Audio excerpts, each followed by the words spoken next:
Chapter 13 of The Secret Garden. The Secret Garden, by Frances Hodgson Burnett. Chapter 13. I am Colin. Mary took the picture back to the house when she went to her supper, and she showed it to Martha. Said Martha with great pride. I never knew our Dickon was as clever as that. That there's a picture of a missel thrush on a nest, as large as life and twice as natural. Then Mary knew Dickon had meant the picture to be a message. He had meant that she might be sure he would keep her secret. Her garden was her nest, and she was like a missel thrush. Oh, how she did like that queer common boy!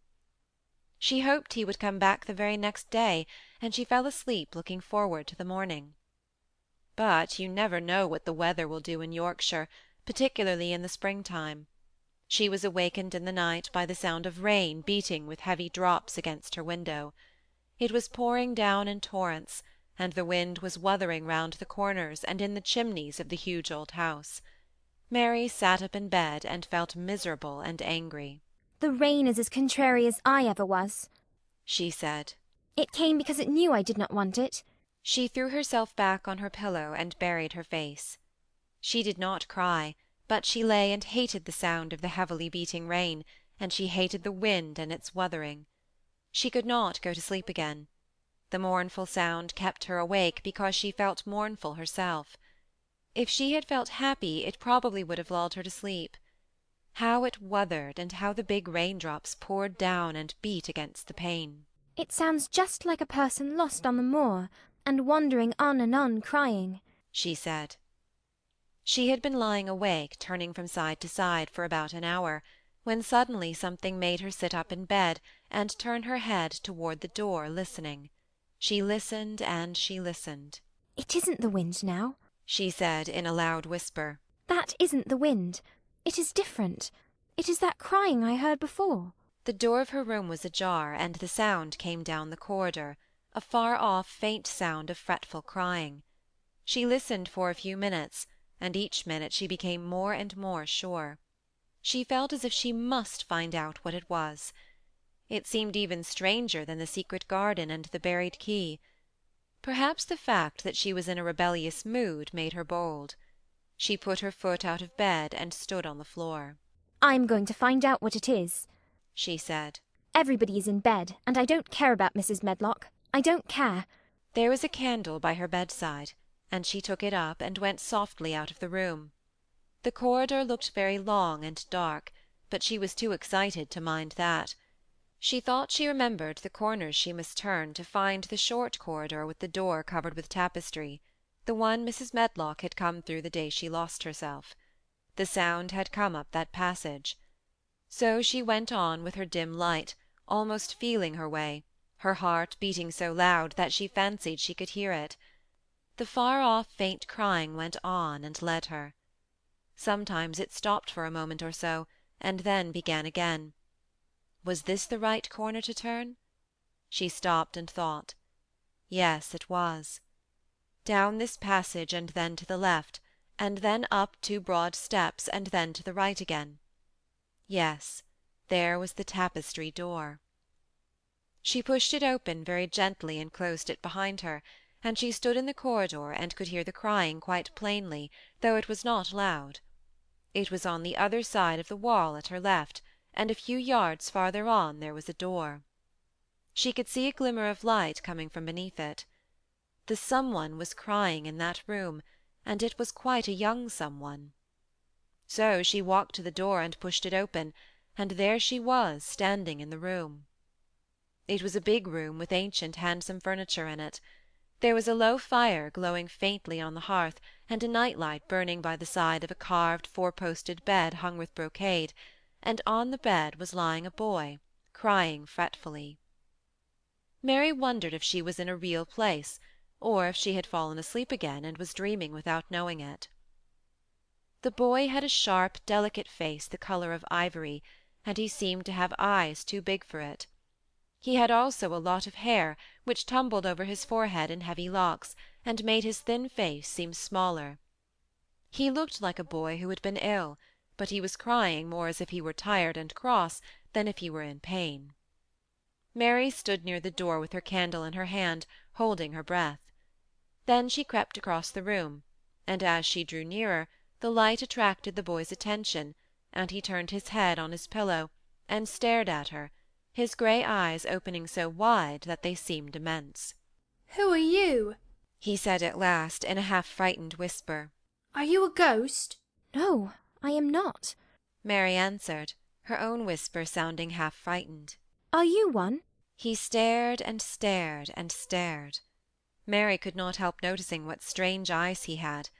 They were agate grey, and they looked too big for his face because they had black lashes all round them. "No," he replied, after waiting a moment or so.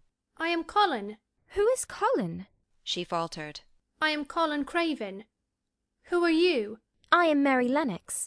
Mr. Craven is my uncle. "He is my father," said the boy.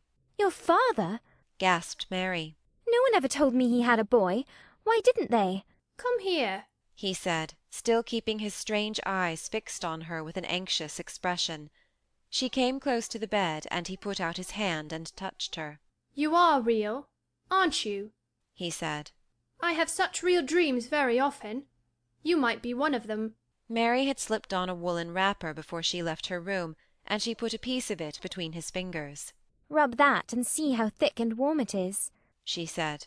I will pinch you a little if you like, to show you how real I am. For a minute I thought you might be a dream too.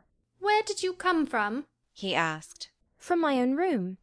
The wind wuthered so I couldn't go to sleep, and I heard someone crying and wanted to find out who it was. What were you crying for? "Because I couldn't go to sleep either, and my head ached. Tell me your name again." Mary Lennox. Did no one ever tell you I had come to live here? He was still fingering the fold of her wrapper, but he began to look a little more as if he believed in her reality. "No," he answered. "they daren't." Why? asked Mary. "Because I should have been afraid you would see me. I won't let people see me and talk me over." Why? Mary asked again, feeling more mystified every moment. "Because I am like this always, ill and having to lie down. My father won't let people talk me over either. The servants are not allowed to speak about me. If I live I may be a hunchback, but I shan't live. My father hates to think I may be like him." Oh, what a queer house this is, Mary said. What a queer house. Everything is a kind of secret. Rooms are locked up and gardens are locked up. And you? Have you been locked up? "No. I stay in this room because I don't want to be moved out of it. It tires me too much." Does your father come and see you? Mary ventured. "Sometimes. Generally when I am asleep.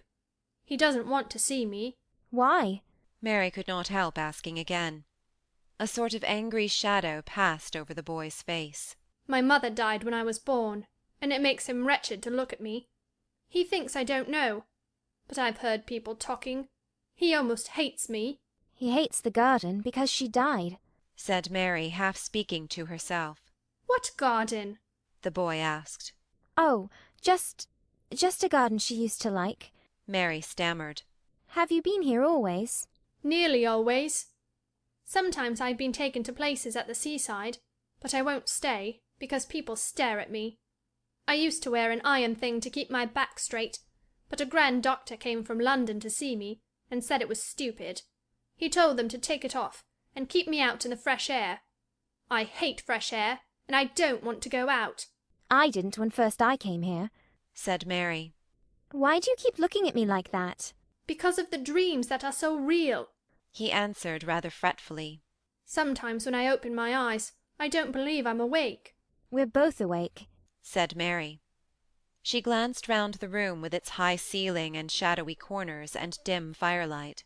It looks quite like a dream, and it's the middle of the night, and everybody in the house is asleep. Everybody but us. We are wide awake. "I don't want it to be a dream," the boy said restlessly. Mary thought of something all at once. If you don't like people to see you, she began. Do you want me to go away? He still held the fold of her wrapper, and he gave it a little pull. "No," he said. "I should be sure you were a dream if you went. If you are real, sit down on that big footstool and talk. I want to hear about you." Mary put down her candle on the table near the bed, and sat down on the cushioned stool. She did not want to go away at all. She wanted to stay in the mysterious hidden-away room and talk to the mysterious boy. What do you want me to tell you? She said.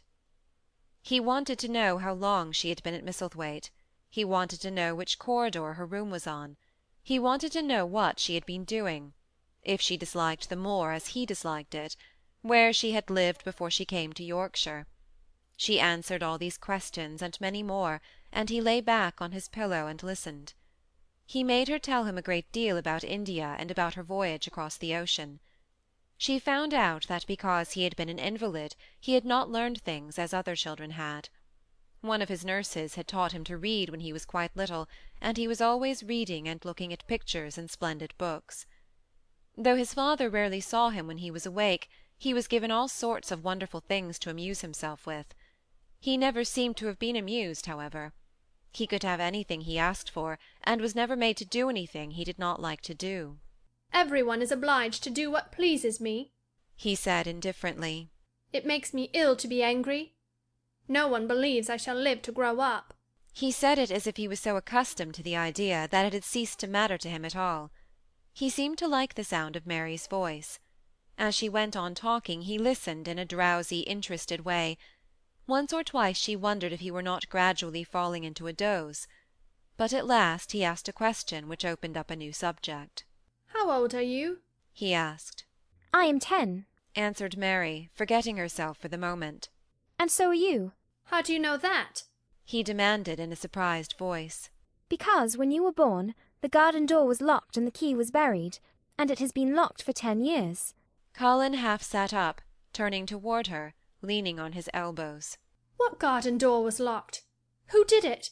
Where was the key buried? he exclaimed, as if he were suddenly very much interested. It was the garden Mr. Craven hates, said Mary nervously. He locked the door. No one knew where he buried the key. What sort of a garden is it? Colin persisted eagerly. No one has been allowed to go into it for 10 years, was Mary's careful answer. But it was too late to be careful. He was too much like herself. He too had had nothing to think about, and the idea of a hidden garden attracted him as it had attracted her. He asked question after question. Where was it? Had she never looked for the door? Had she never asked the gardeners? They won't talk about it, said Mary. I think they have been told not to answer questions. I would make them, said Colin. Could you? Mary faltered, beginning to feel frightened. If he could make people answer questions, who knew what might happen? Every one is obliged to please me. I told you that, he said. If I were to live, this place would sometime belong to me. They all know that. I would make them tell me. Mary had not known that she herself had been spoiled, but she could see quite plainly that this mysterious boy had been. He thought that the whole world belonged to him. How peculiar he was, and how coolly he spoke of not living. Do you think you won't live? she asked, partly because she was curious, and partly in hope of making him forget the garden. I don't suppose I shall, he answered, as indifferently as he had spoken before. Ever since I remember anything, I have heard people say I shan't. At first they thought I was too little to understand, and now they think I don't hear. But I do. My doctor is my father's cousin. He is quite poor, and if I die, he will have all Misslethwaite when my father is dead. I should think he wouldn't want me to live. Do you want to live? inquired Mary. No, he answered in a cross, tired fashion. But I don't want to die. When I feel ill I lie here and think about it until I cry and cry. I have heard you crying 3 times, Mary said. But I did not know who it was. Were you crying about that? She did so want him to forget the garden. I dare say, he answered. Let us talk about something else. Talk about the garden. Don't you want to see it? Yes, answered Mary in quite a low voice. I do, he went on persistently. I don't think I ever really wanted to see anything before, but I want to see that garden. I want that key dug up. I want the door unlocked. I would let them take me there in my chair. That would be getting fresh air. I'm going to make them open the door. He had become quite excited, and his strange eyes began to shine like stars, and looked more immense than ever. They have to please me, he said. I will make them take me there, and I will let you go too. Mary's hands clutched each other. Everything would be spoiled, everything. Dickon would never come back. She would never again feel like a mistlethrush with a safe-hidden nest. Oh, don't do that, she cried out. He stared as if he thought she had gone crazy. Why? he exclaimed. You said you wanted to see it. I do, she answered, almost with a sob in her throat. But if you make them open the door and take you in like that, it will never be a secret again. He leaned still farther forward. A secret, he said. What do you mean? Tell me. Mary's words almost tumbled over one another. You see, she panted. If no one knows but ourselves, if there was a door, hidden somewhere under the ivy, if there was, and we could find it, and if we could slip through it together and shut it behind us, and no one knew anyone was inside, and we called it our garden and pretended that we were mistlethrushers and it was our nest, and if we played there almost every day, and dug and planted seeds and made it all come alive— Is it dead? He interrupted her. It soon will be if no one cares for it, she went on. The bulbs will live, but the roses— He stopped her again, as excited as she was herself. What are bulbs? He put in quickly. They are daffodils and lilies and snowdrops. They are working in the earth now, pushing up pale green points because the spring is coming. Is the spring coming? he said. What is it like? You don't see it in rooms if you are ill. It is the sun shining on the rain and the rain falling on the sunshine, and things pushing up and working under the earth, said Mary. If the garden was a secret and we could get into it, we could watch the things grow bigger every day and see how many roses are alive. Don't you see? Oh, don't you see how much nicer it would be if it was a secret? He dropped back on his pillow and lay there with an odd expression on his face. I never had a secret, he said. Except that one about not living to grow up. They don't know I know that, so it is a sort of secret. But I like this kind better. If you won't make them take you to the garden, pleaded Mary. Perhaps. I feel almost sure I can find out how to get in sometime. And then, if the doctor wants you to go out in your chair, and if you can always do what you want to do, perhaps we might find some boy who would push you, and we could go alone, and it would always be a secret garden. I should like that, he said very slowly, his eyes looking dreamy. I should like that. I should not mind fresh air in a secret garden. Mary began to recover her breath and feel safer, because the idea of keeping the secret seemed to please him. She felt almost sure that if she kept on talking, and could make him see the garden in his mind as she had seen it, he would like it so much that he could not bear to think that everybody might tramp into it when they chose. I'll tell you what I think it would be like if we could go into it, she said. It has been shut up so long, things have grown into a tangle, perhaps. He lay quite still and listened while she went on talking about the roses which might have clambered from tree to tree and hung down, about the many birds which might have built their nests there because it was so safe. And then she told him about the robin and Ben Weatherstaff, and there was so much to tell about the robin, and it was so easy and safe to talk about it, that she ceased to be afraid. The robin pleased him so much that he smiled until he looked almost beautiful, and at first Mary had thought that he was even plainer than herself, with his big eyes and heavy locks of hair.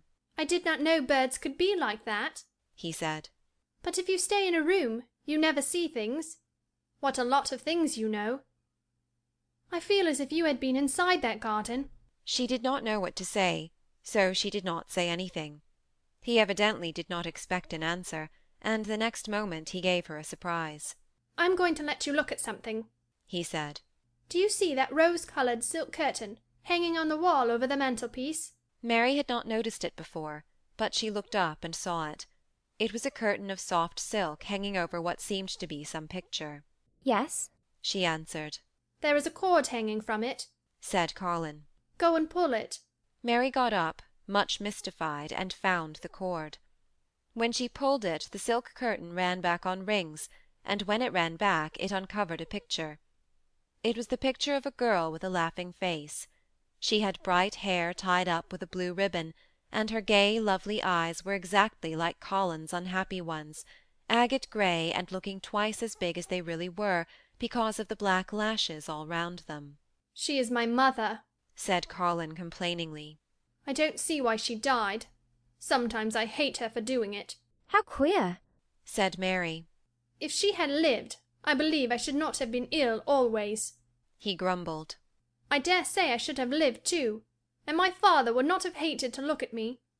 I dare say I should have had a strong back. Draw the curtain again. Mary did as she was told, and returned to her footstool. She is much prettier than you, she said. But her eyes are just like yours. At least they are the same shape and colour. Why is the curtain drawn over her? He moved uncomfortably. I made them do it, he said. Sometimes I don't like to see her looking at me. She smiles too much when I am ill and miserable. Besides, she is mine, and I don't want everyone to see her. There were a few moments of silence, and then Mary spoke. What would Mrs. Medlock do if she found out that I had been here? She inquired. She would do as I told her to do, he answered. And I should tell her that I wanted you to come here and talk to me every day. I am glad you came. So am I, said Mary. I will come as often as I can, but... She hesitated. I shall have to look every day for the garden door. Yes, you must, said Colin. And you can tell me about it afterward. He lay thinking a few minutes, as he had done before, and then he spoke again. I think you shall be a secret too, he said. I will not tell them until they find out. I can always send the nurse out of the room, and say that I want to be by myself. Do you know Martha? Yes, I know her very well, said Mary. She waits on me. He nodded his head toward the outer corridor. She is the one who is asleep in the other room. The nurse went away yesterday, to stay all night with her sister, and she always makes Martha attend to me when she wants to go out. Martha shall tell you when to come here. Then Mary understood Martha's troubled look when she had asked questions about the crying. Martha knew about you all the time, she said. Yes, she often attends to me. The nurse likes to get away from me, and then Martha comes. I have been here a long time, said Mary. Shall I go away now? Your eyes look sleepy. I wish I could go to sleep before you leave me, he said rather shyly. Shut your eyes, said Mary, drawing her footstool closer. And I will do what my ayah used to do in India. I will pat your hand and stroke it, and sing something quite low. I should like that, perhaps, he said drowsily. Somehow she was sorry for him, and did not want him to lie awake, so she leaned against the bed and began to stroke and pat his hand, and sing a very low little chanting song in Hindustani. That is nice, he said more drowsily still, and she went on chanting and stroking, but when she looked at him again, his black lashes were lying close against his cheeks, for his eyes were shut and he was fast asleep. So she got up softly, took her candle, and crept away without making a sound. End of chapter 13.